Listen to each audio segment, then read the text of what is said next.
మేము మొదటి నుండి చెప్తానే ఉన్నాం, ప్రభుత్వానికి తీవ్ర పరిణామాలు ఉంటాయి. ఈ ఉద్యమం ఒకవేళ హింసాయుతంగా మారితే దీన్ని నియంత్రించడం అనేది కేసీఆర్ కు టీఆర్ఎస్ కూడా కుదరదు. ఎందుకంటే కడుపు మండిన తెలంగాణ వాదులు వందల సంఖ్యలో, వేల సంఖ్యలో, లక్షల సంఖ్యలో ఉన్నారు.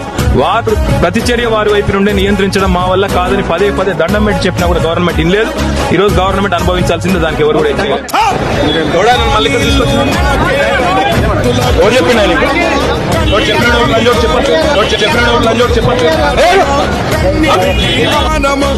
ఓరు తెలంగాణమా కోట్లాది ప్రాణమా బల బల బల బల బల బల పొడుస్తున్న పొద్దు మీద నడుస్తున్న కాలమా ఓరు తెలంగాణమా కోట్లాది ప్రాణమా